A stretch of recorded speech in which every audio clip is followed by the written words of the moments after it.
matinding problema ang bayan ng Nauhan, sama-sama at tulong-tulong naming lulutasin ang pagsubok na darating at patuloy na babangon na may ngiti, may saya upang lumaban muli at tumayo sa sariling paa.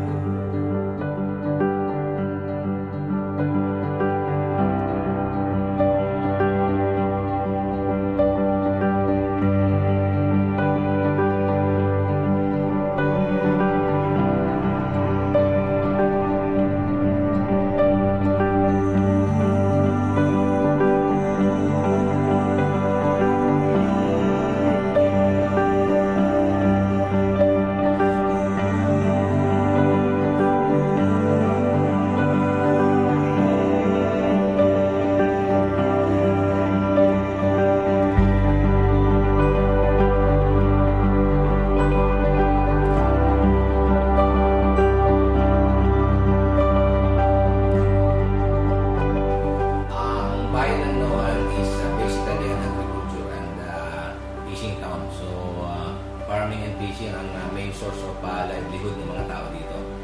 But Nauhan today is considered as the rice granary of the province. So itong bayan ng Nauhan ang top producer ng rice pagdating dito sa Oriental Mindoro.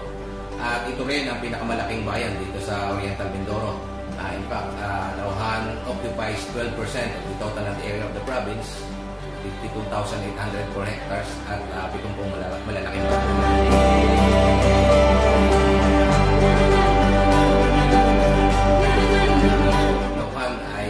Promising siya dahil sa mga possible sites and spots for tourism activities dito sa bayan ng Nauhan. Hindi pa siya natatouch masyado ng maraming tao. Marami pa mga virgin sites.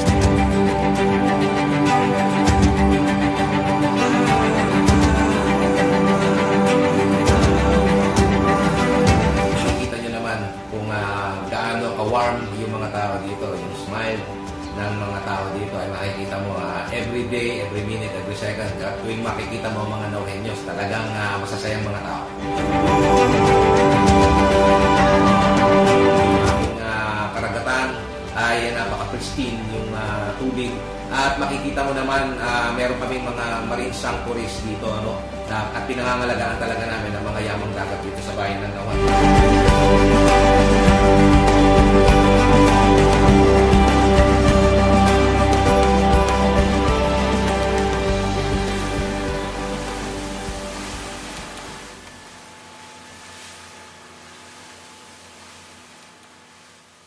Huwag niyong tibugan.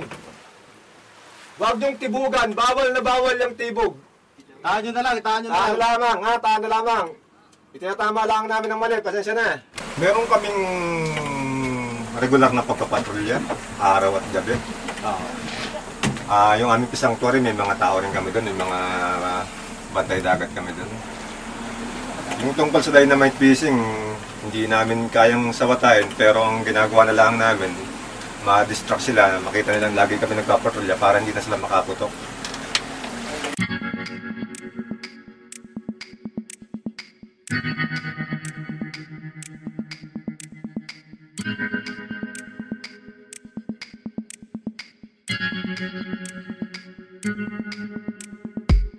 Dito maraming pawikan sa sanctuary. Maraming pawikan.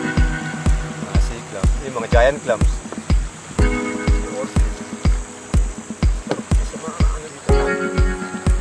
Pugita, dami din dito.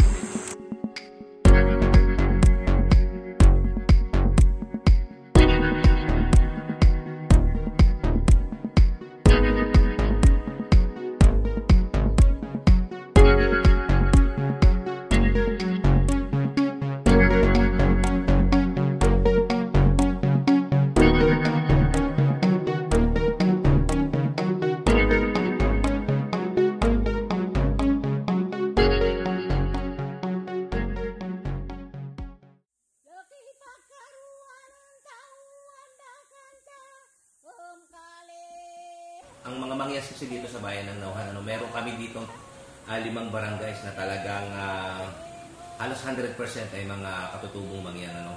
So ang ginagawa ng ating pamahalaang bayan in coordination with the national government, specifically yung ating Department of Social Welfare and Development at yung ating mga kasama sa Pantawid at Sustainable Livelihood Program, ang ginagawa po natin sa kanila ay tinutulungan natin sila na bigyan ng mga pangkabuhayan.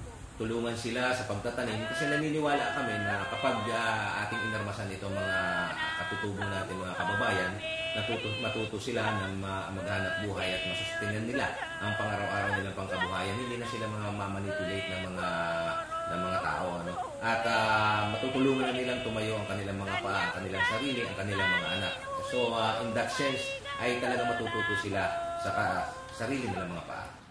Alayalay si daday ako wagi pa naukay kung matugnos ka nga ibugwahi sa buwang namnay siping sana ladayom nunga sa kupyay nam sa tubigalitan ako idwao surunganan tanah kapyaw nagpalapat dayo misag miyanggat ina. Simbahan Bato po dito sa Bangkoro ay nilikha noong 16th century. Ang gumawa po nito ay mga Israelitas sangayon po sa kasaysayan. So nung pong siguro mga lumipas ang 5 taon ay may pumarito pong mga archaeologists na kung saan po ay humukay po sila ng ilang bahagi dito po sa paligid ng Simbahang Bato.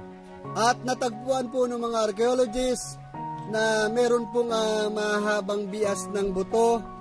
Siguro po manggaganito kahaba ang bias ng buto ng kanilang hita at binti na sinasabi po ng mga matatanda dito silang mga gumawa ng Simbahang Bato at ito po ay mga Israelitas. Meron po pumupunta dito mga deboto na pinaniniwalaan po nila na ang Simbahang Bato ay nakakatulong sa kanilang unang-una sa kanilang mga kahilingan, katulad po ng halimbawa may karamdaman ay gumagaling, then kapag po may problema, nalulutas yung problema at marami pa po na mga deboto na pumaparito na kung saan po ay napapagbigyan at nalulutas naman po yung kanilang mga kahilingan. Lora ninyo ang hari mo, Diyo! May mga pagkakataong dumaranas kami, lalo na ang maliliit at mahihina sa amin, na paglahit ng aming kapwa. Pagkanin mo ang grosya! Ang sinakulo ay isang tradisyonal na pagsasadula ng mga pangyayari hinggil sa mga dinanas ni Hesukristo bago at pagkaraang ipako siya sa krus.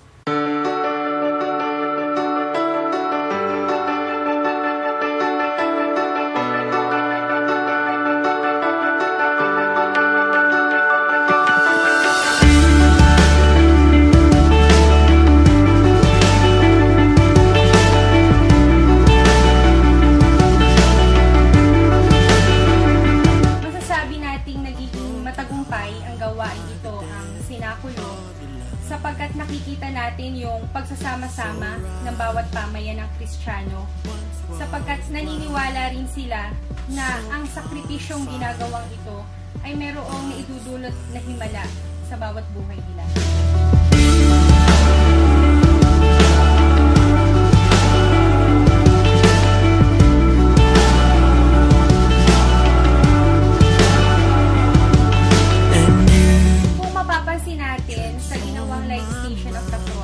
Marami na tayong mga munting bata na sumasama. Yung mga babae na nakikita natin, sumasama sila sa kanilang ina bilang mga kababaihan sa Jerusalem. I give my life to the one I love, my Savior. I give my life to the one I love. Inaasahan namin na sa mga darating pang panahon, ang sinakulo na ginaganap sa Barangay Barsinada ay patuloy na sasamahan ng iba't malaman nila kung ano ba yung ginaganap sa sinapulo.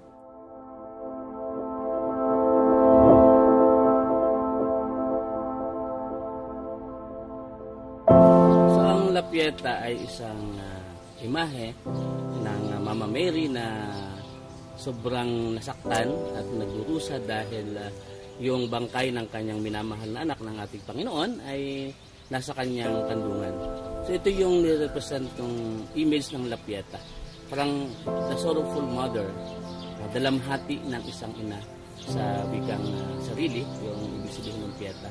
Na kung saan after na maranasan ng ating Panginoon yung Kalbaryo, na kung saan ipinapasa sa krus, ay pagkababa sa krus sinampot siya ng ating mahal na Birhen.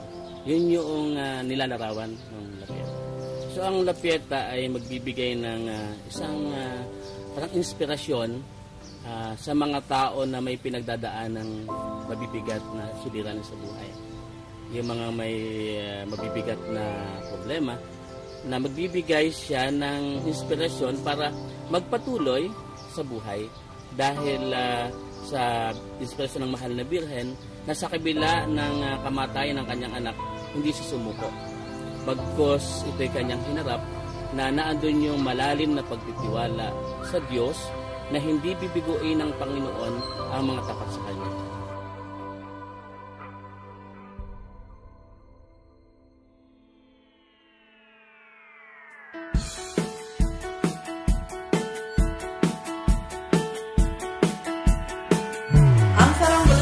Ay isa po sa mga aktibidades sa ilalim ng Tourism Development Program na kung saan po ay ginaganap tuwing Linggo ng Pagkabuhay.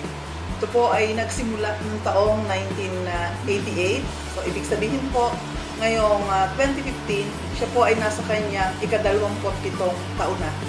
Ito po ay isang gawain na kung saan ay layunin ng pamahalaang bayan na mahikayat ang pagiging innovative ng mga taga-Nauhan sa paggamit ng iba't ibang resources na kung saan po ay pwedeng makapag-divert para sa kanilang libangan at the same time ay pwede ring pagkakitaan.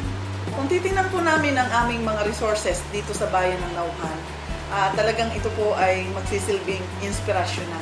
Una po, yung lugar ng bayan ng Nauhan na kung saan siya ay nasa bandang sulok ng probinsya, malayo siya sa highway.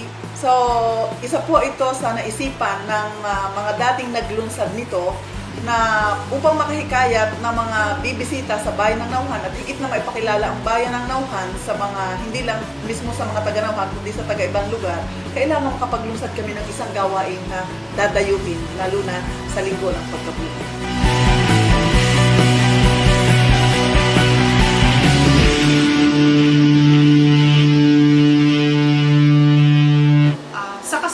Po, nagko-concentrate din po ang aming pamahalang bayan sa pagkakalaob ng sa pag-iisip ng iba't ibang festivals at kasiyahan upang lalong makaakit sa mga turista.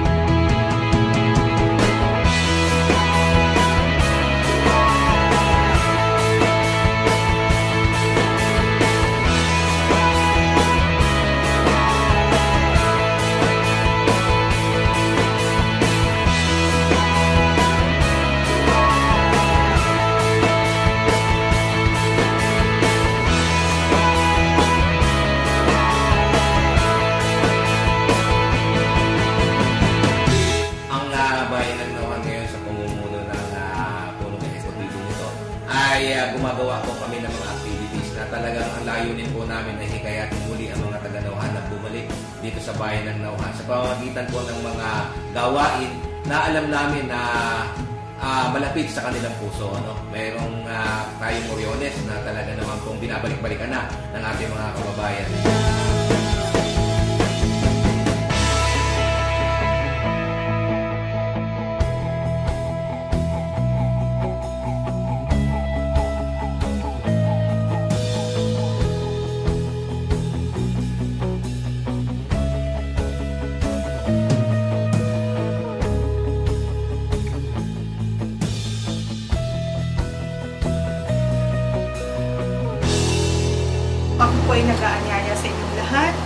na halina at bisitahin ang bayan ng Nauhan.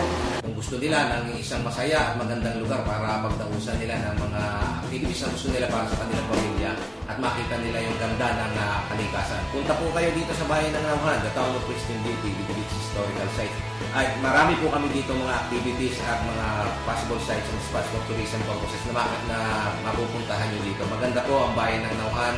Puntahan lamang po natin. Malapit po ito. Accessible ito sa lahat. Malapit sa Manila at magugustuhan ng lahat ng mga turista dito sa ating bayan.